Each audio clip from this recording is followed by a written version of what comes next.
The night was already a disaster before he walked in. The kitchen had sent back 3 orders, my feet ached in the second-hand heels I'd picked up from the thrift store, and my manager, Victor, kept hovering like a vulture, waiting for me to make a mistake. 10 hours into my double shift at Natasha's, an upscale Russian restaurant in Brooklyn that catered to people with more money than I'd seen in a lifetime. And I was running on fumes. "Table 12, Anna," Victor hissed, shoving the leather-bound menus into my hands. "Very important client. Do not mess this up." I nodded mechanically, tucking a strand of my dark hair behind my ear. My grandmother's voice echoed in my head. "Держи голову высоко, Anushka." Keep your head high, Anushka. The memory of my babushka sent a familiar pang through my chest. 3 years since she'd passed, taking with her the last connection to my Russian heritage, and most days I could barely remember her face. But her voice, that I could never forget. I made my way across the dimly lit restaurant, weaving between tables of New York elites draped in designer clothes and dripping with jewelry that cost more than my rent. The air was thick with the scent of rich food, expensive cologne, and wealth, a combination that always made me feel like an imposter in my stiff white shirt and black skirt. And then I saw him. He sat with his back to the wall, facing the entrance, a position that offered a clear view of everyone who entered and exited. Even seated, I could tell he was tall, broad-shouldered beneath an impeccably tailored dark suit that probably cost more than my yearly salary. His face was all sharp angles, high cheekbones, straight nose, a jawline that could cut glass, framed by closely cropped dark hair with the faintest touches of silver at the temples. But it was his eyes that made my stomach clench. Cold, calculating, the color of steel, taking in everything while revealing nothing. He wasn't alone. 2 men flanked him like sentinels, their bulky frames failing to conceal the obvious bulges of concealed weapons beneath their jackets. A 3rd man stood near the entrance, his gaze constantly sweeping the room, hand never far from his inside pocket. I'd worked at Natasha's long enough to recognize his type. We served plenty of wealthy businessmen, but the ones with security details and eyes that never stopped scanning the room weren't just businessmen. They were something else entirely. Drawing a deep breath, I approached the table.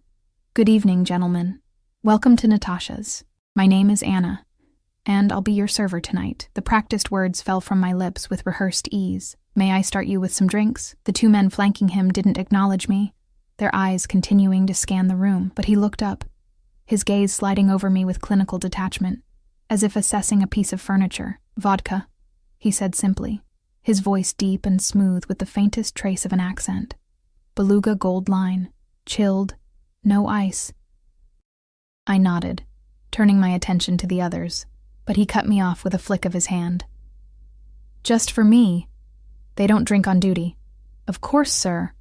I'll be right back with—" "And bring some zakuski," he added, not bothering to look at the menu. "Whatever is freshest." I nodded again, turning to leave when his voice stopped me, this time in Russian. "И поторопись, девочка. Я не привык ждать." And hurry up, little girl. I'm not used to waiting. The dismissive tone, more than the words themselves, made something flare inside me. Exhaustion, frustration from the long shift, the lingering grief of my grandmother's death. Whatever it was, it momentarily overrode my survival instincts. «Конечно, господин. Терпение. Добродетель даже для людей в вашем положении», I replied in flawless Russian. "Of course, sir. Patience is a virtue even for people in your position." The effect was instantaneous. His hand, which had been carelessly adjusting his cufflink, froze mid-motion. The temperature in the room seemed to drop 10 degrees as those steel-gray eyes snapped to mine, all pretense of disinterest vanishing. What I'd said wasn't remarkable. A simple, if slightly impertinent response. But something in my words had triggered a reaction so visceral that even his guards tensed, hands moving subtly toward their concealed weapons. "What did you say?" he asked, his voice dangerously quiet, still in Russian. I swallowed, suddenly aware that I'd made a terrible mistake. "Я извиняюсь, если. I apologize if—" "Your name," he cut me off, switching to English. "Your full name." "Anna," I said, my voice barely above a whisper. "Anna Petrova." Something flickered across his face. Recognition? Shock? I couldn't tell. Whatever it was vanished as quickly as it had appeared, replaced by a mask of cool composure. Anna Petrova, he repeated, each syllable deliberate, as if testing the weight of my name on his tongue. Bring the vodka. Then we'll talk. It wasn't a request. It was a command. I nodded and fled to the bar, my hands trembling as I placed the order. What had I done? What about my simple Russian phrase had caused such a reaction? You look like you've seen a ghost, remarked Mikhail, the bartender, as he poured the expensive vodka with practiced precision. What's wrong? The man at table 12, I whispered. Do you know who he is? Mikhail's eyes darted toward the table, and his face paled. That's Maxim Volkov. What did you do, Anna? The name meant nothing to me, but Mikhail's reaction told me everything I needed to know. I spoke Russian to him. He said something rude, and I responded. I didn't think. You spoke Russian to Volkov? Mikhail hissed, nearly dropping the bottle. Are you insane? That man owns half of Brighton Beach. The other half is too afraid to admit he owns them too. My stomach turned to ice. A mafia boss. I'd talked back to a mafia boss. Here. Mikhail pushed the vodka toward me, along with a small plate of pickled herring and black bread. Don't make him wait longer. And Anna, whatever you do, don't mention where you learned Russian. I frowned. Why would that matter? Mikhail just shook his head. Trust me. It matters. With shaking hands, I carried the tray back to the table. Volkov's eyes never left me as I approached, tracking my movements with the focus of a predator. I set down the vodka and Zakuski with care, struggling to keep my hands steady. Will there be anything else, sir? I asked, proud that my voice didn't betray my fear. Sit, he said, gesturing to the empty chair beside him. I glanced around nervously. Sir, I'm working. I can't. Victor won't mind, he said. And as if summoned by magic, my manager appeared at my elbow. Take your break, Anna, Victor said, his usual imperious tone replaced by something approaching deference. Mr. Volkov has requested your company. Before I could protest, Victor had disappeared, leaving me no choice but to sink into the chair beside the most dangerous man I'd ever encountered. Volkov dismissed his guards with a subtle nod, and they retreated to a respectful distance, close enough to act if needed, but far enough to give us privacy. Where did you learn that phrase? Volkov asked without preamble, his voice low. I blinked in confusion. Which phrase, sir? Patience is a virtue even for people in your position, he quoted. Those exact words. I don't understand, I stammered. It's just a saying. My grandmother used to tell me, your grandmother. He interrupted, leaning forward slightly. What was her name? A warning bell sounded in my head. Mikhail's caution about not revealing where I'd learned Russian echoed in my thoughts. Why do you want to know about my grandmother? I asked, my voice smaller than I intended. Something dangerous flashed in his eyes. Answer the question, Anna Petrova. The way he said my name sent a shiver down my spine. Yelena, I whispered. Yelena Petrova.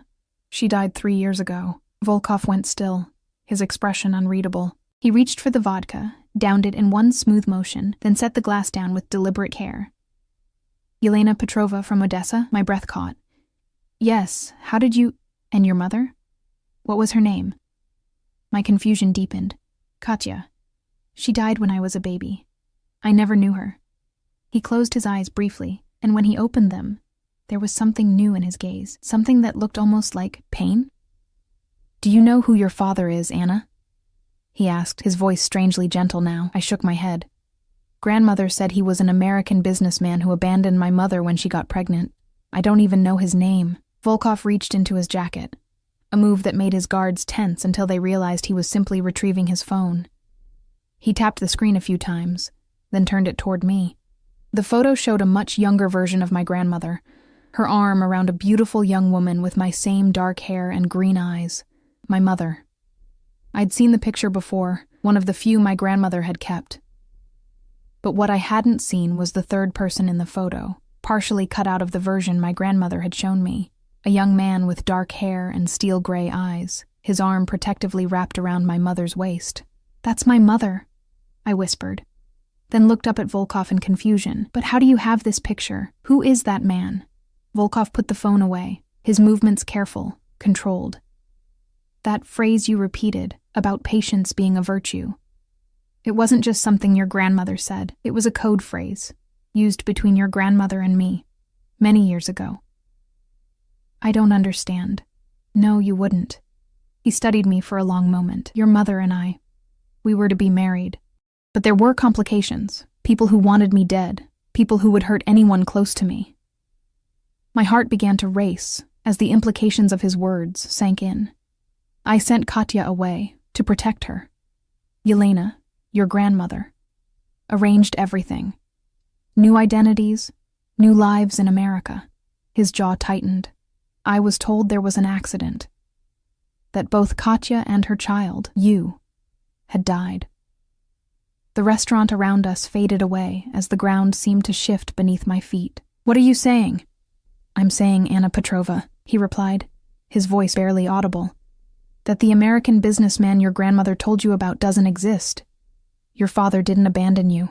He reached across the table, his fingers brushing against my cheek with unexpected gentleness. "Your father is sitting right in front of you." The world spun around me. I gripped the edge of the table, trying to anchor myself as 25 years of believing I was unwanted, abandoned, suddenly cracked and shattered. "No," I whispered. "That's not possible. Grandmother would have told me. Would she? The same grandmother who used one of our secret code phrases as a common saying? Who cut me out of every photograph? Who told you your father was an American who abandoned you?" His eyes darkened. "Yelena took you from me, Anna. She made me believe you were dead." I stood abruptly, nearly knocking over my chair. "I need to go." "Anna." He reached for my wrist, but I pulled away. "I need a moment. Please." Something in my face must have convinced him, because he nodded, releasing me. "Don't run, Anushka. Not now that I've found you." The use of my grandmother's pet name for me sent another shock through my system. I turned and fled toward the back of the restaurant, pushing through the kitchen doors and out into the alley behind Natasha's. The cool night air hit my face and I gulped it down, trying to steady my racing heart. This couldn't be happening. The most feared man in Brighton Beach couldn't be my father. My grandmother couldn't have lied to me my entire life, but even as I denied it, pieces began falling into place. My grandmother's paranoia about strangers, our frequent moves throughout my childhood, her insistence that I never tell anyone about our Russian background, the way she'd stiffened whenever news about the Russian Mafia appeared on television, and my mother's eyes in that photograph. The same steel gray as the man sitting at table 12, Anna. I whirled around to find Victor standing in the doorway, his usual smug expression replaced by one of genuine concern. "He's asking for you," Victor said quietly. "Whatever is happening between you and Volkov, be careful. Men like him don't take rejection well." I wrapped my arms around myself, suddenly cold despite the warm summer night. "Did you know? About him? About me?" Victor shook his head. "I only know that Maxim Volkov doesn't speak to waitresses, doesn't show personal photos to strangers, and doesn't let people walk away from him." He hesitated. "But he's letting you set the pace. That means something." I closed my eyes, trying to think. I could run, disappear, start over somewhere new, just as my grandmother had taught me to do whenever trouble found us, but I was tired of running, tired of not knowing who I was or where I came from. If this man, this dangerous, powerful man, was truly my father, didn't I deserve to hear his side of the story? "I'll come back in," I said finally, "but I need answers, not threats or intimidation." Victor nodded, looking relieved. "I'll tell him." As Victor disappeared back into the restaurant, I took one final deep breath of night air. My life had been upended in the space of a single conversation, all because I'd responded to a rude comment in Russian. Whatever happened next, there would be no going back to the life I'd known this morning. I squared my shoulders and walked back inside, toward the man who claimed to be my father. toward answers I wasn't sure I was ready to hear, toward a future suddenly as uncertain as my past had become. The walk back to Volkov's table felt like crossing a minefield. Every eye in the restaurant seemed fixed on me, though I knew it was just my imagination. To them, I was still just a waitress, invisible unless they needed something. They couldn't see how my world had just imploded. Volkov stood as I approached, a gentleman's gesture that seemed incongruous with what I knew about him. He dismissed his guards with a subtle flick of his fingers, and they retreated further, giving us privacy while maintaining their watchful presence. "Shall we go somewhere more private?" he asked, his voice carefully neutral. I shook my head. "No, here is fine. Public was safer. Witnesses meant protection." A faint smile touched his lips, as if he understood my reasoning and approved of my caution. "Very well." He gestured to the chair beside him, and after a moment's hesitation, I sat. For several long seconds, neither of us spoke. I studied his face, searching for resemblances I might have missed before. The shape of his eyes, the set of his jaw. Yes, there were echoes of my own features there, subtle but unmistakable now that I was looking for them. "You have questions," he said finally. "A lifetime of them," I replied, my voice steadier than I expected. "But let's start with the most obvious. If you're my father, why didn't you look for me? For 25 years, I believed you wanted nothing to do with me." Something dark flashed across his face. "Because I thought you were dead, Anushka. Your grandmother—" He paused, visibly composing himself. "Yelena told me there had been an accident, that Katya and her unborn child had died. She showed me newspaper clippings, death certificates, all forgeries, I now realize. But why would she do that? Why separate us?" Volkov reached for the vodka bottle, pouring himself another measure. He offered me the glass, but I shook my head. "Your grandmother never approved of me," he said after taking a sip. "Even before I became what I am now. I was from the wrong side of Odessa, with the wrong connections, the wrong ambitions." His lips twisted in a humorless smile. "The only thing I had going for me was how much your mother loved me." He set down the glass, his fingers lingering on the stem. "And I loved her. More than anything. Despite everything, the shock, the disbelief, the lingering suspicion that this was all an elaborate lie, I felt a pang in my chest at the raw grief in his voice. "What happened to her? To my mother?" I asked quietly. Grandmother would never talk about it. "A car accident. Real, not fabricated." His voice hardened. "But the circumstances were complicated." "Complicated how?" He studied me for a moment, as if debating how much to reveal. "I had enemies, even then. People who would target those I cared about to get to me." A cold realization washed over me. "Are you saying my mother was murdered? Because of you?" His silence was answer enough. I pressed my fingers to my temples, trying to process this new horror. "So grandmother was right to take me away, to hide me from you." "No." The word came out sharp, almost violent. "Yelena should have told me the truth. I would have protected you. I would have moved heaven and earth to keep you safe. The way you kept my mother safe," the words escaped before I could stop them, bitter and accusing. I expected anger, threats. Instead, pain flashed across his face, raw and unguarded, before his expression smoothed back into careful neutrality. "I made mistakes," he admitted quietly. "I was young, arrogant. I thought my growing power would shield those I loved." His jaw tightened. "I was wrong." We fell silent again, the weight of the past hanging between us. Around us, the restaurant continued its evening rhythm, waiters gliding between tables, the soft clink of silverware against china, murmured conversations, while my entire existence rearranged itself. "I don't know what you want from me," I said finally. "I'm not part of your world. I'm just a waitress trying to finish college." Something that might have been pride flickered in his eyes. "College? What are you studying?" "Linguistics and international relations," I answered, surprised by his interest. "I graduate next semester. Your mother would be proud," he said softly. She was brilliant with languages, too. The mention of my mother sent another pang through my chest. All my life, I'd had only fragments of her, A handful of photos, my grandmother's reluctant stories, the Russian lullabies she'd sung to me before I was old enough to remember.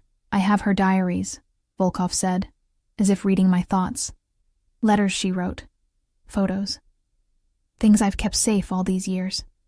Believing they were all I had left of her, my heart stuttered. You'd share those with me? They're yours by right. He reached into his jacket again, this time withdrawing a business card. He placed it on the table between us. My private number. When you're ready, call me. We have much to discuss. I made no move to take the card. What makes you think I want anything to do with you? I lowered my voice, leaning in slightly. You're a criminal. I'm a businessman with interests that sometimes operate in gray areas. He corrected mildly. And I'm your father. DNA doesn't make you a father. No, he agreed, but it's a start. I couldn't argue with that. Whatever else he might be, this man was my blood, the missing piece of my identity I'd wondered about all my life. I need time, I said, to think, to process all this. He nodded, seemingly unsurprised. Of course, but there's something else you should know.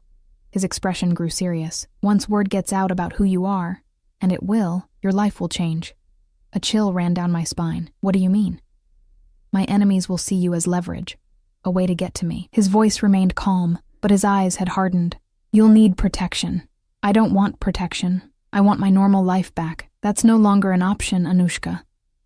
There was genuine regret in his voice. The moment you spoke that phrase to me, your old life ended. I'm sorry for that. Anger flared, hot and sudden. So I'm just supposed to accept that? Let you take over my life because of a relationship I didn't even know existed until an hour ago? No, he said, surprising me again. You're supposed to make your own choices, but with full awareness of the consequences. I looked around the restaurant, suddenly paranoid. Were there people watching us even now? Would I walk home tonight and find myself followed, kidnapped, used as a pawn in some underworld power game? Stop, Volkov said, his voice gentler than I'd heard it yet. You're safe for now. No one else knows who you are to me. But they will. Eventually, he conceded. Which is why we need to prepare. We don't need to do anything, I said, rising from my chair. I need to finish my shift and go home. I need to think.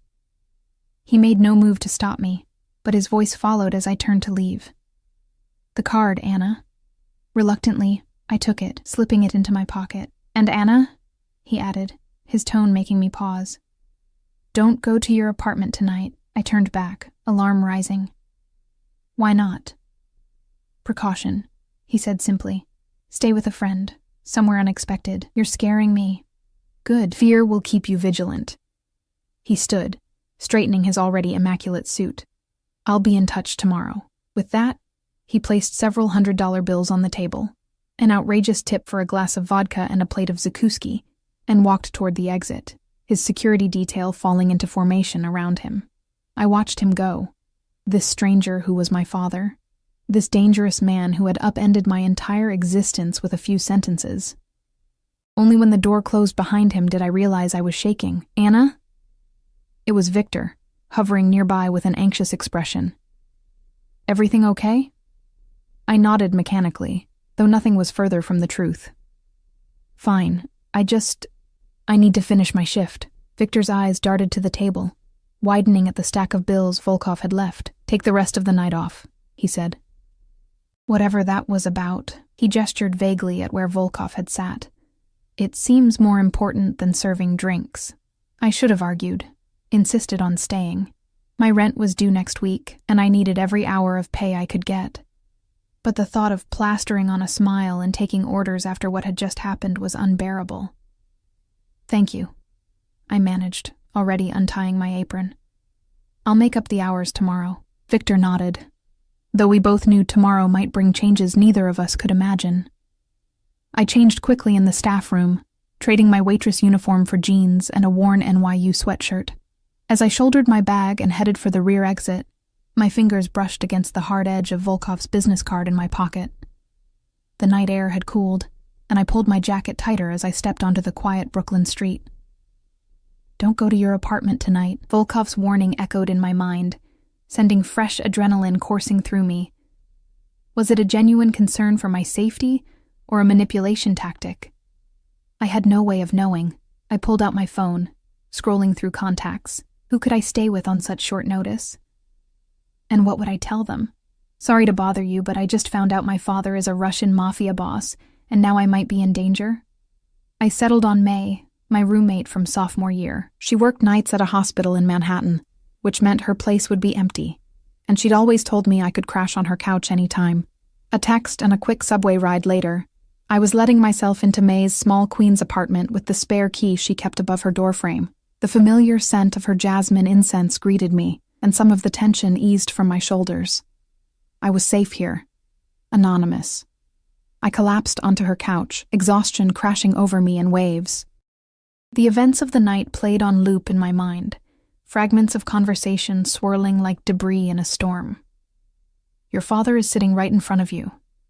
Your mother and I were to be married. My enemies will see you as leverage. My phone buzzed, startling me from my thoughts. An unknown number flashed on the screen, followed by a text message. You're being watched. Stay inside. I'm handling it. My heart leapt into my throat. I moved to the window, peering carefully through the blinds at the street below. Nothing seemed out of place. No suspicious vehicles, no lurking figures. Just the normal late-night quiet of a residential street. Another text arrived. Not from the street. The building across from your friends. 3rd floor, 2nd window from the left. Ice flooded my veins. How did he know where I was? I hadn't told anyone where I was going. Hadn't used a credit card or rideshare app that could be traced. As if anticipating my question, a 3rd message appeared. I had you followed for your protection. My men are taking care of the surveillance now. I stared at the message in disbelief, torn between gratitude that someone was watching out for me and fury at the invasion of my privacy. Before I could decide which emotion to act on, movement across the street caught my eye. Shadows shifting against shadows, too deliberate to be coincidental. Then a brief flash, like light reflecting off metal, followed by stillness. My phone buzzed again. It's done. You're safe for tonight. We'll talk tomorrow. I sank back onto the couch, my legs suddenly unable to support me. This was real. All of it. Within hours of discovering my true parentage, I'd become a pawn in some dangerous game I didn't understand and couldn't control. Sleep was impossible. I spent the night alternating between pacing the small apartment and sitting vigil by the window, jumping at every sound. By dawn, my eyes burned with exhaustion, and my thoughts had circled through fear, anger, and disbelief so many times they'd worn a path in my mind.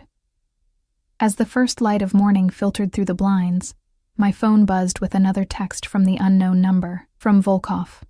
Car waiting downstairs, black Mercedes. Driver's name is Alexei. He'll bring you to me. I hesitated, my thumbs hovering over the keyboard. Part of me wanted to refuse, to run as far as possible from this man and the chaos he'd brought into my life. But another part, the part that had always wondered about my father, that had created countless fantasies about who he might be, needed answers only he could provide. I have class at 11, I texted back. His response was immediate. You'll be there in time. I gathered my few belongings, scribbled a note of thanks for May, and headed downstairs. As promised, a sleek black Mercedes idled at the curb, a mountain of a man in a dark suit standing beside it. He straightened as I approached, opening the rear door with a deferential nod. Miss Petrova, he said, his accent thicker than Volkov's. I am Alexei. I slid into the back seat, clutching my bag on my lap like a shield. Where are we going? Brighton Beach, Alexei replied, closing my door and moving around to the driver's side. Mr. Volkov's residence. The car pulled away from the curb, merging into the early morning traffic. Through the tinted windows, New York City slid past in a blur of concrete and glass. We crossed the bridge into Brooklyn, the Manhattan skyline receding behind us like a dream. I should have been terrified, should have demanded to be let out, called the police, done anything but sit quietly as I was driven to the home of a man I knew to be dangerous. But beneath the fear and confusion, a strange calm had settled over me. For the first time in my life, I was moving toward answers, rather than away from them. The car turned onto a quiet, tree-lined street of elegant brownstones. a far cry from the gaudy mansions I'd imagined a Mafia boss would inhabit. We stopped before a distinguished building with wrought iron details and meticulously maintained window boxes. "We're here," Alexei announced, coming around to open my door. I stepped out, gazing up at what was apparently my father's home. Like the man himself, it projected power and taste in equal measure, imposing yet understated. Before Alexei could escort me to the entrance, the front door opened, and Volkov himself appeared. Gone was the formal suit from last night, replaced by casual slacks and a simple black sweater that somehow made him look more approachable and more dangerous all at once. "Anushka," he said, his voice warming as he spoke my name. "Thank you for coming."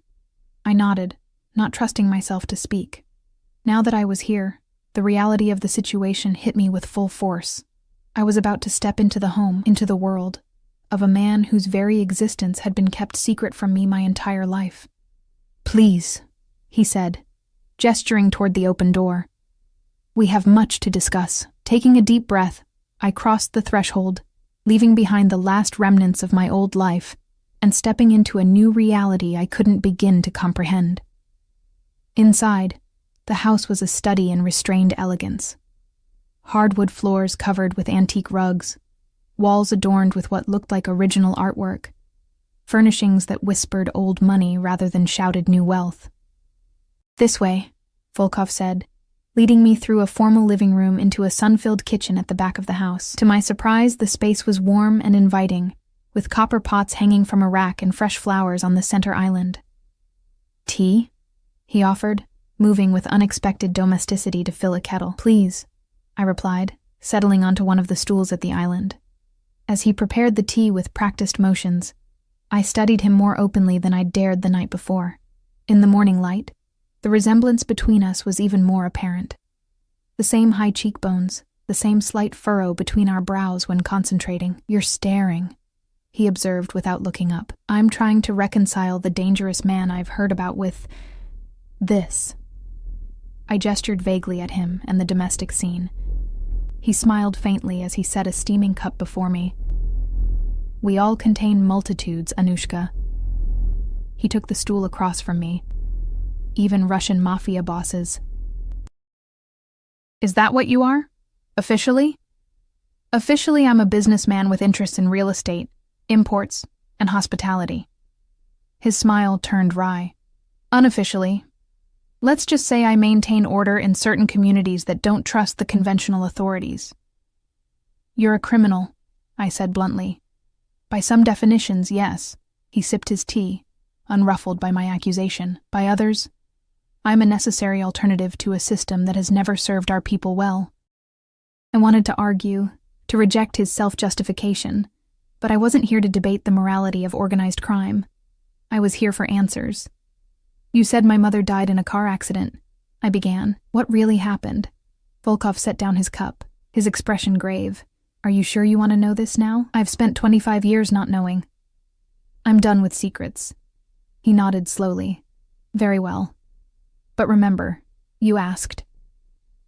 He drew a deep breath. It wasn't just an accident. The brake lines in her car had been cut. She was 7 months pregnant with you at the time. My hand flew to my mouth. How did I survive?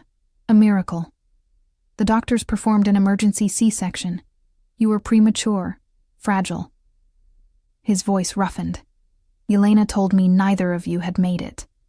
"Who did it? Who killed her?" "A rival organization, a message meant for me." His eyes darkened with old rage. "They've long since paid for their mistake." I didn't ask what that payment had entailed. Some details were better left unknown. "After I believed you both dead, I changed," he continued. "Became harder, more ruthless, built my organization into what it is today." He looked at me directly. "I'm not a good man, Anna, but I was a man who loved your mother with everything I had, and I would have loved you just as much." The simple honesty in his voice threatened to crack the protective shell I'd tried to maintain. "Why should I believe any of this? You could be manipulating me for some reason I don't understand." In answer, he stood and left the room, returning moments later with a small wooden box. He placed it on the island between us, his hand lingering on the lid. I've carried this with me for 25 years, he said quietly. Open it. With trembling fingers, I lifted the lid. Inside lay a collection of items. A faded photograph of a young woman, my mother, laughing at the camera. A delicate gold chain with a small emerald pendant. A handwritten letter in Cyrillic. And nestled among these treasures, a tiny pink hospital bracelet labeled Baby Girl Petrova. My bracelet. From the day I was born. How? I whispered. Lifting it with reverent fingers, I bribed a nurse to give me something. Anything from the daughter I thought had died. He answered. I needed something tangible to mourn. Tears blurred my vision, as 25 years of believing myself unwanted collapsed under the weight of this simple proof of a father's grief. There's more, Volkov said gently. Letters your mother wrote to you while you were in her womb. Photos from when we were young, her journals. All for you, when you're ready. I closed the box carefully, overwhelmed. I don't know what to feel, I admitted. Everything I thought I knew about myself, about my life, was a lie. Not everything, he countered. Yelena loved you. She raised you well, made you strong, independent. A ghost of a smile touched his lips. Taught you to answer back to men who disrespect you, even dangerous ones. Despite everything, I found myself smiling back. She did that. Yes, she was wrong to take you from me, he said, his voice hardening slightly. But her motives were pure. She wanted to protect you from my world. And now? Now you're part of it whether either of us wants that or not. He leaned forward, his expression grave. People will have seen us together last night. Questions will be asked. Connections will be made. It's only a matter of time before my enemies learn about you. Fear knotted in my stomach. What does that mean for me? It means changes, security, precautions. He held up a hand as I started to protest. I'm not asking you to abandon your life, Anushka. Your studies, your friends. Those can continue. But certain adjustments will be necessary. What kind of adjustments? I asked, already dreading the answer. Volkov's expression remained calm, but his eyes were watchful, gauging my reaction. For starters, you'll need to move. Your current apartment isn't secure. Move? I can't afford. Money isn't an issue, he interrupted smoothly. I own several properties with adequate security. The implication that I would accept his financial support so easily irritated me. I've managed on my own this long. I don't need your money. Something like respect flickered in his eyes. Your independence is admirable, but this isn't about pride, Anna. It's about survival. I wrapped my hands around my teacup, drawing comfort from its warmth. You're asking me to uproot my entire life based on a danger I haven't even seen evidence of. The man watching your friend's apartment last night was evidence enough, he countered. If my people hadn't intervened, he left the sentence hanging, but the implication was clear. Who was he? I asked, despite myself. A freelancer, hired to track unusual movements in my circle. He shrugged slightly. Standard practice in our world. When someone like me shows interest in a waitress, people notice. Our world. Not my world. The distinction wasn't lost on me. I have classes, work, friends, I said. I can't just disappear into your protection and forget my life. I'm not asking you to. His tone was patient. Attend your classes. Keep your job if you wish, though it's hardly necessary now. See your friends. But do it all with proper security measures in place. Like bodyguards following me around campus. I scoffed. That won't draw attention at all. There are more subtle approaches. He regarded me thoughtfully. You're studying linguistics and international relations, yes? Perhaps an internship at one of my legitimate businesses would be appropriate. It would justify security without raising questions. I narrowed my eyes. Are any of your businesses actually legitimate? A smile played at the corner of his mouth. Many are. Import-export, real estate, a chain of restaurants including Natasha's. That stopped me short. You own Natasha's? Is that why Victor was so afraid of you? Victor has reason to be cautious around me, yes. Something dangerous flashed across his face before disappearing, but that's not relevant now. I filed that information away for later consideration. So what happens next? You set me up in some fortress with bodyguards, and I just adjust to being a Mafia princess? His expression hardened slightly. This isn't a movie, Anushka. There are no Mafia princesses, and there are only targets and assets.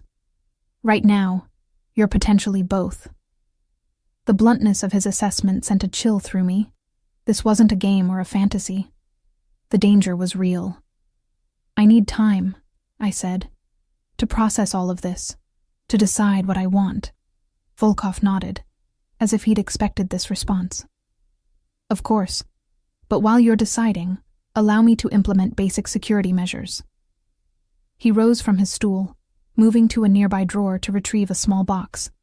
Starting with this, he slid the box toward me. Inside was a sleek smartphone. It's secure, he explained. Encrypted, untraceable. My number and Alexei's are programmed in. If you need anything at all, call. I hesitated before taking it. Accepting the phone felt like the first step on a path I wasn't sure I wanted to follow. What about my current phone? Keep it for appearances, but understand it can be monitored, tracked. His eyes met mine, serious. No sensitive conversations. No references to me or your connection to me. I slipped the new phone into my pocket, feeling the weight of it like an anchor to this new reality. I'll have Alexei drive you to your class, Volkov said, glancing at his watch. We'll talk more later, when you've had time to think. As if summoned by his name, Alexei appeared in the doorway, car keys in hand. Thank you for the tea, I said formally, rising from my stool. It seemed an inadequate response to everything that had transpired. But I didn't know what else to say. Volkov walked me to the door, maintaining a careful distance as if sensing my need for space. At the threshold, he paused. Anushka, he said, his voice softer than I'd heard it yet. I've missed 25 years of your life. I don't expect to make up for that overnight. But I hope, with time, you might allow me to know you. The simple sincerity in his voice threatened to crack my emotional defenses. I nodded, not trusting myself to speak, and hurried to the waiting car. As Alexei drove me toward campus, I stared out at the passing city streets, trying to reconcile the life I'd had yesterday with the one stretching before me now. The secure phone in my pocket felt like a tether to a world I hadn't asked to enter, but couldn't entirely reject. After all, wasn't this what I'd always wanted? To know where I came from, who I was? But the reality was more complicated than any childhood fantasy. My father wasn't just any man. He was Maxim Volkov, a name that apparently inspired fear throughout Brighton Beach and beyond. A man who spoke of enemies and security measures with calm certainty. A man who'd admitted to changing, becoming harder and more ruthless after losing my mother and believing he'd lost me. What did that mean exactly? What had he done in those 25 years? What blood was on his hands? Did I even want to know? The car stopped in front of my campus building, jarring me from my thoughts. I'll wait here, Alexei said, his first words since leaving Brighton Beach. To drive you home after class. That's not necessary, I started to argue, but his impassive expression made it clear this wasn't a point he'd concede. Mr. Volkov's instructions, he said simply. I sighed, shouldering my bag. Fine, I'll be 2 hours. Alexei nodded, settling back in his seat to wait. My advanced Russian literature class had never felt so mundane. As Professor Baranova discussed the symbolism in Dostoevsky's Crime and Punishment, I found it increasingly difficult to focus. The irony wasn't lost on me, studying Russian literature while my own Russian drama unfolded in real time. Ms. Petrova, Professor Baranova's voice cut through my distraction. Your thoughts on Raskolnikov's moral justification? I straightened in my seat, scrambling to formulate an answer. He believed extraordinary men were above conventional morality. I managed, that they could transgress moral boundaries for a greater purpose. The professor nodded, satisfied, and moved on to another student, but her question lingered in my mind. Wasn't that what Volkov had implied earlier? That his criminal activities served some greater good for his people? When class ended, I gathered my things slowly, reluctant to return to Alexei's waiting car. The weight of decisions pressed down on me. What to believe, who to trust, how to proceed in this new reality where I was Maxim Volkov's daughter. My phone, my regular phone, buzzed with a text from my friend Lily. Coffee? I'm at the usual spot. I hesitated, glancing toward the exit where I knew Alexei waited. A coffee with Lily felt like a lifeline to normalcy, a chance to breathe before diving back into the chaos my life had become. I texted back, "Be there in 5, then headed toward the campus cafe. Lily waved from our favorite corner table as I entered. With her bright blue hair and collection of literary tattoos, she was impossible to miss, and exactly the grounding presence I needed. "You look like hell," she greeted me cheerfully. "Bad shift last night. You have no idea," I muttered, dropping into the chair across from her. She pushed a steaming cup toward me. "Already ordered your usual. Extra shot of espresso. You look like you need it." I smiled gratefully, wrapping my hands around the warm cup. "Thanks." So what happened? Victor being a jerk again? I hesitated. What could I possibly tell her? Sorry. I just discovered my father is a Russian Mafia boss, and now I might be in danger from his enemies? "Family stuff," I said vaguely. "Found out some things about my father." Lily's eyes widened. "Your father? I thought you didn't know who he was." I didn't. Until last night. I took a sip of coffee, using the moment to choose my words carefully. Turns out, my grandmother lied to me. He didn't abandon us. He thought we were dead. "Holy shit," Lily breathed. That's huge, Anna. Did you meet him?" I nodded, unable to elaborate further without entering dangerous territory. "What's he like? What does he do?" Lily leaned forward, eager for details. I searched for words that weren't lies but wouldn't reveal too much. Intense, successful, in business. That's it? In business? Lily rolled her eyes. "Come on, I need more than that. Is he married? Do you have secret siblings? Is he rich?" Before I could formulate safe answers to her barrage of questions, movement at the cafe entrance caught my attention. Alexei stood in the doorway, his massive frame and dark suit conspicuously out of place among the college students. Lily followed my gaze. Who's the men in black reject? I closed my eyes briefly, cursing silently. Someone who works for my father, I admitted. He's giving me a ride. Lily's eyes narrowed with suspicion. "Okay, what aren't you telling me? Because that guy looks like security, not an Uber driver. It's complicated," I said, rising from my chair. "I promise I'll explain more when I can, but right now, I have to go." "Anna," Lily began, concern replacing curiosity in her expression. "I'll call you," I promised, gathering my things. "I just need some time to figure things out." As I approached Alexei, I didn't bother hiding my irritation. "I told you I'd be 2 hours. Mr. Volkov's orders changed," he replied impassively. "We need to leave now." A chill ran down my spine. "Why? What's happened?" Alexei's eyes scanned the cafe before returning to me. "Not here." The car. Dread pooled in my stomach as I followed him outside to the waiting Mercedes. As soon as the doors closed behind us, I demanded, "Tell me what's going on." "Mr. Volkov received information," Alexei said, pulling smoothly into traffic. "The man from last night wasn't working alone. Others are looking for you." "Who? Why?" "The Bratva faction from Queens. They've made connections between you and Mr. Volkov faster than anticipated." "And what does that mean for me?" Alexei's eyes met mine in the rearview mirror. "It means you need to disappear for a while, Miss Petrova, at least until Mr. Volkov can resolve the situation." The normalcy I'd been clinging to slipped further away with every word. "Disappear where?" "Somewhere safe," was all he said as the car accelerated toward an uncertain future. "I'm not going anywhere until I speak with him directly," I said, crossing my arms. "I want to hear this from Volkov himself." Alexei's expression remained impassive, but he reached into his jacket and retrieved a phone, identical to the one Volkov had given me. "Call him." I pulled out my new secure phone and dialed the only number programmed into it besides Alexei's. Volkov answered on the first ring. "Anushka," he said, his voice tense. "You're with Alexei?" "Yes. He says I need to disappear. What's going on?" A beat of silence. The situation has escalated. I've received credible information that Yuri Sokolov has connected you to me. And who is Yuri Sokolov? The head of the Queen's Bratva, Volkov explained, his tone grim. A particularly ambitious man who would consider you a valuable acquisition. The casual way he referenced my potential abduction sent a chill through me. I have finals in 3 weeks. I can't just vanish because some gangster might be interested in me. Your education is important, Volkov agreed, surprising me. But your safety is paramount.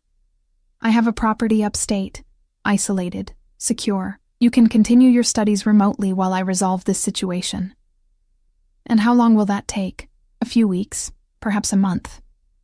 A month? I exclaimed. That's non-negotiable. Volkov cut in, his voice hardening. Sokolov is not someone to underestimate. His men have already been to your apartment. That stopped my protest cold. My apartment? When? An hour ago. They were thorough in their search. My stomach dropped as I imagined strangers pawing through my belongings, violating the small sanctuary I'd created for myself. Did they... I swallowed hard. Was anything destroyed? The damage is being repaired, Volkov said, which wasn't exactly an answer. I've sent people to retrieve your essential items. Clothes, books, your laptop. Anything else you need can be purchased. The efficiency with which he'd taken over my life both frightened and infuriated me. You had no right. I had every right, he interrupted. As your father and as someone who understands the danger you're in, the word father hit like a physical blow. 24 hours ago, I would have given anything to hear a man claim me as his daughter with such conviction. Now, the reality was far more complicated than the fantasy had ever been. I need to let people know, I said, thinking of Lily, my professors, my boss at Natasha's. I can't just disappear without a word. Alexei has a cover story prepared. A family emergency requiring your immediate return to Russia for a few weeks. It's believable and requires no detailed explanations. The thoroughness of his planning was unnerving. How long had he been preparing for this possibility? Since the moment he recognized me last night? This is happening too fast, I said, my voice smaller than I intended. Volkov's tone softened slightly. I know, Anushka, and I'm sorry for that, but sometimes fast is what keeps you alive. Those words hung between us, stark and unarguable. Fine, I conceded. But I want your promise this is temporary. That I'll be able to return to my life when it's safe. You have it, he said without hesitation. This is about protecting you, not controlling you. Never doubt that. I wanted to believe him, despite everything. The shock, the fear, the lingering suspicion that I was being manipulated. I wanted to trust that this man who shared my blood had my best interests at heart. I'll see you at the property tonight, Volkov continued. There are matters I need to attend to first. Matters I probably didn't want to know the details of. All right. Anushka, he added, his voice lowering, trust Alexei. He would give his life for you without hesitation, simply because you're my daughter. The call ended, leaving me with that unsettling thought as the car continued its journey out of the city. I glanced at Alexei's stoic profile, wondering what inspired such loyalty. Fear? Money? Something deeper? How long have you worked for Volkov? I asked, breaking the tense silence. Alexei's eyes met mine briefly in the rearview mirror. 15 years. Why? His massive shoulders lifted in a slight shrug. He saved my life, gave me purpose when I had none. Doing what? Exactly? A ghost of a smile touched his lips. Keeping his world in order. And now, keeping you safe. I leaned back against the seat, processing this. You're comfortable with that? With what he does? Mr. Volkov is a complicated man, Alexei said carefully, but he protects what's his territory. He glanced at me again. His family. Family. Such a simple word for such a complex reality. Where are we going exactly? I asked, watching as the urban landscape gradually gave way to suburbs, then to more sparsely populated areas. Westchester County, Alexei replied. Mr. Volkov's estate is near the reservoir, very private, very secure. The car fell silent again as I watched New York City, the only home I'd ever known, recede in the distance. My mind raced with questions, fears, and the growing, uncomfortable awareness that my life had been irrevocably altered. 2 hours later, we turned onto a private road that wound through dense forest. After passing through an imposing gate with multiple security cameras, we continued for another mile before the trees opened to reveal a sprawling property centered around a stone manor house that looked like it belonged in the English countryside rather than upstate New York. "This is his?" I asked, unable to keep the awe from my voice. "One of several properties," Alexei confirmed, pulling up to the front entrance. "But this is where he comes when he needs peace." The term seemed incongruous with what I knew of Maxim Volkov, but I said nothing as Alexei opened my door and escorted me inside. The interior was unexpected, warm and elegant rather than ostentatious. Honey-colored wood, plush furnishings in jewel tones, walls lined with books, and windows that flooded the space with natural light. "Your rooms are upstairs," Alexei said, leading me toward a sweeping staircase. "Mr. Volkov thought you might want to rest before dinner." The suite he showed me to was larger than my entire apartment, with a sitting area, a massive 4-poster bed, and a bathroom that featured both a clawfoot tub and a shower big enough for 3 people. "Your things are in the closet," Alexei informed me. "If you need anything else, pick up the house phone and dial 0. Mrs. Petrenko, the housekeeper, will assist you." After Alexei left, I explored my new quarters in a daze. The closet had indeed been stocked with my clothes, neatly arranged by color and type, alongside several new items with designer tags still attached. My books sat on a shelf by a comfortable reading chair. My laptop waited on a desk beneath a window overlooking manicured gardens. It was surreal, this strange blend of my modest possessions within such opulent surroundings, like my life had been lifted from its foundations and inserted into someone else's reality. Exhaustion suddenly hit me like a physical blow. The past 24 hours caught up all at once. The shock, the fear, the uncertainty, the constant vigilance. I barely made it to the bed before collapsing. I woke to soft knocking and the realization that hours had passed. The room was now bathed in the golden light of late afternoon. "Miss Petrova?" A woman's voice, heavily accented. "Dinner will be served in 30 minutes. Mr. Volkov has arrived and asked me to inform you." "Thank you," I called back, sitting up and trying to orient myself. "I'll be down soon." I showered quickly and changed into fresh clothes, my own jeans and a new cashmere sweater I found among the items Volkov had provided. As I brushed my hair, I studied my reflection in the ornate mirror.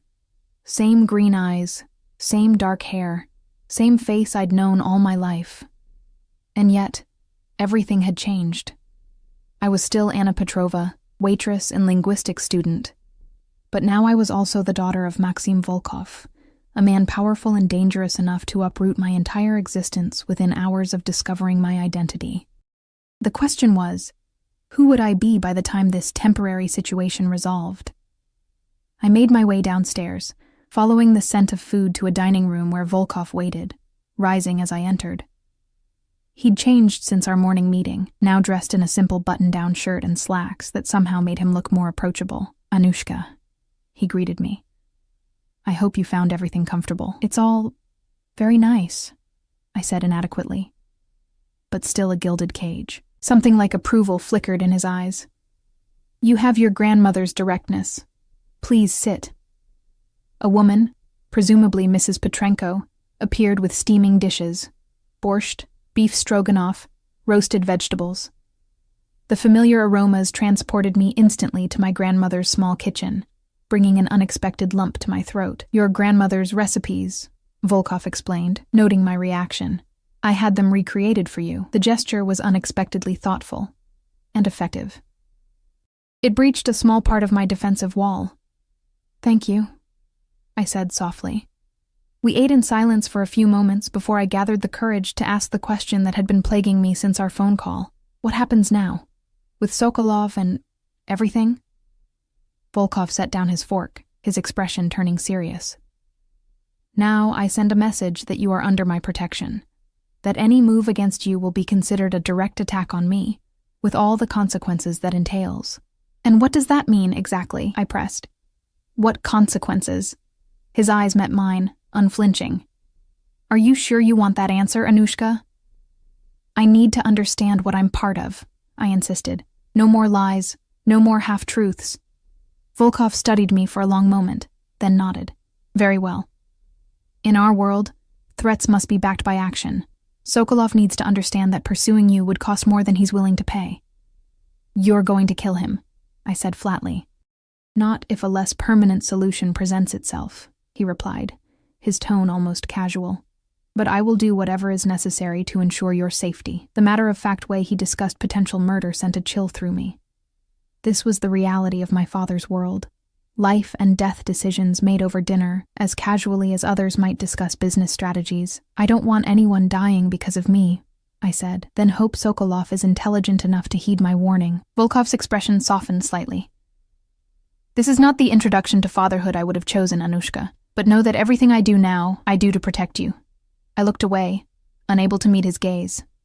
That doesn't make it right. No, he agreed quietly. It doesn't. But right and necessary aren't always the same thing. The days at Volkov's estate blended together in a strange rhythm of luxury and confinement. I attended my classes remotely, my professors accommodating what they believed was a family emergency in Russia. I studied in the vast library, walked the grounds under the watchful eyes of security personnel, and slowly acclimated to a life that felt both alien and oddly familiar. Volkov himself was often absent, handling what he vaguely referred to as business matters, but our dinners together became a nightly ritual. During these meals, I pieced together fragments of my mother's story, of their relationship, of the life I might have had if things had gone differently. She was brilliant, Volkov told me one evening, his eyes distant with memory. Languages came to her like breathing. She could hear a phrase once and repeat it perfectly. Like you. I pushed my food around my plate, still uncomfortable with these glimpses into a past I'd never known. Grandmother never talked about her talents. Just that she was beautiful and kind. She was those things too, he acknowledged. But Katya was so much more. She had fire, determination. A faint smile touched his lips. She would have been proud of the woman you've become. Would she be proud of what you've become?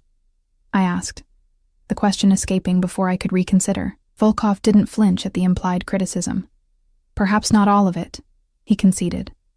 But she would understand the choices I made after losing her, after believing I'd lost you. Violence, crime.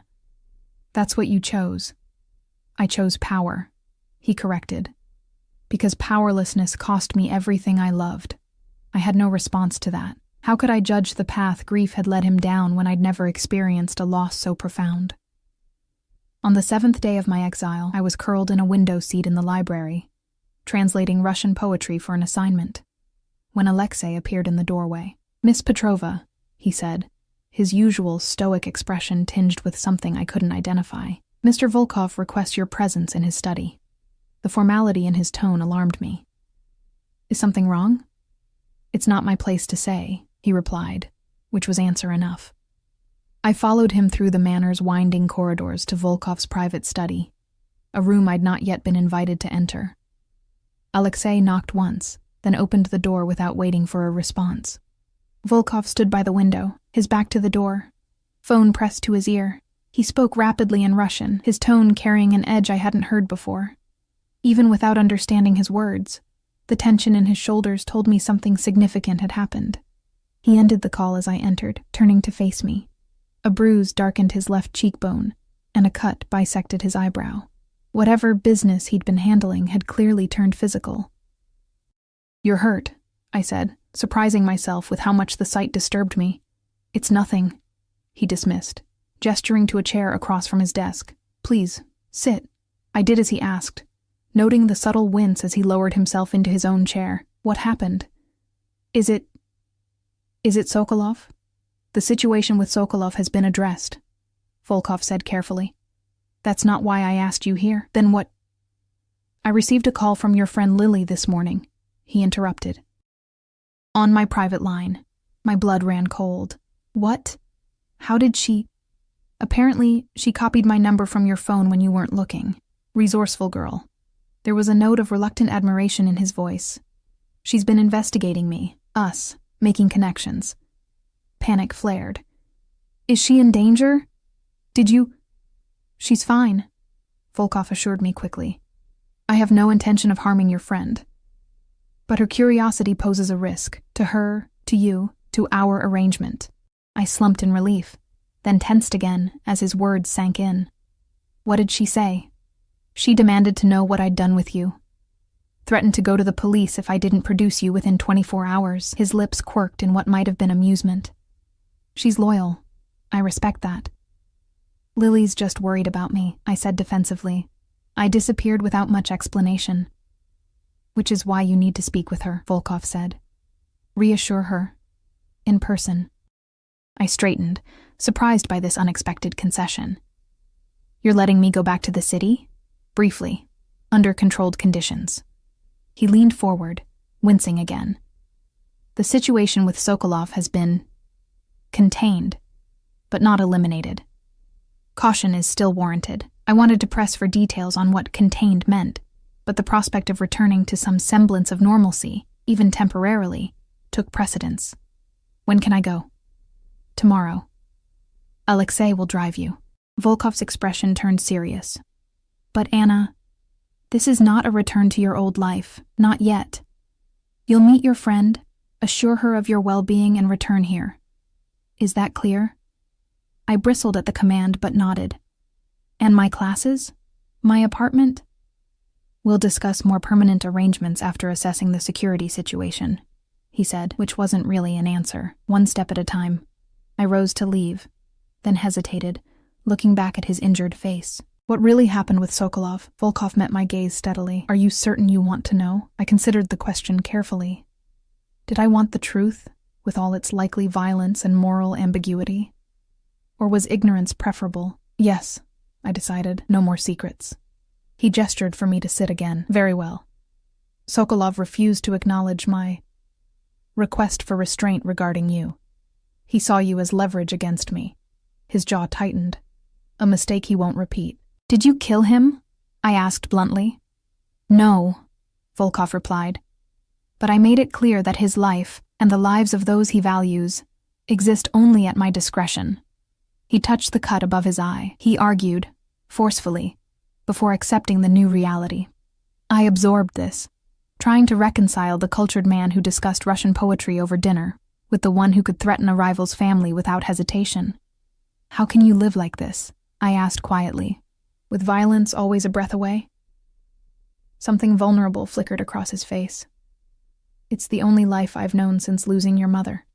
Since believing I'd lost you, he looked away. But finding you, it changes things. What does that mean? It means I've been considering alternatives, he said carefully. Ways to extract myself from certain aspects of my business. To create a safer environment for you. The implication stunned me. You'd leave the Bratva? For me? Not immediately. Not completely. Such transitions require time, planning. His eyes met mine. But for the chance to know my daughter without fear shadowing every interaction? Yes. I would make changes. The sincerity in his voice cracked something in my carefully maintained defenses. For the first time since discovering his identity, I allowed myself to truly see him as my father. Flawed, dangerous, but also capable of change for the right reasons. I don't expect you to become someone else overnight, I said slowly. But I can't be part of that world, not ever. I'm not asking you to be, he assured me. I only ask for the chance to be in your life, on whatever terms you set. The enormity of the moment wasn't lost on me. This powerful, feared man was essentially placing himself at my mercy, allowing me to dictate the terms of our relationship. I need time, I said, to figure out what that means, what I want. Take all the time you need, he replied. I've waited 25 years to find you. I can be patient now. The next morning, Alexei drove me back to the city.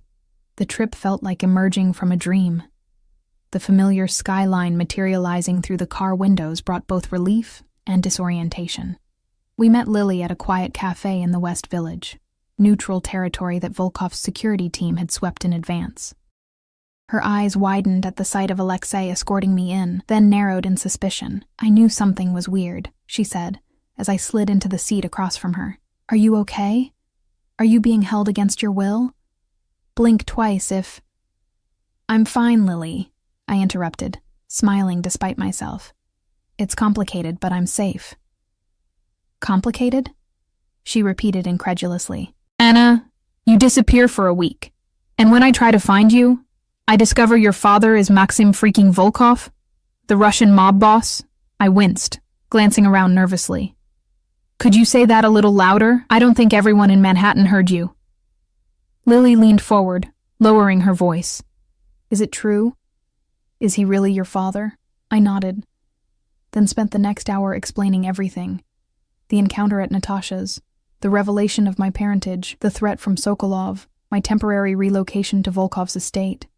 I omitted the more violent details, but gave her enough truth to satisfy her concern. That's insane, she breathed when I finished. Like Lifetime movie insane. Tell me about it, I agreed, sipping my now cold coffee. So what happens now? She asked.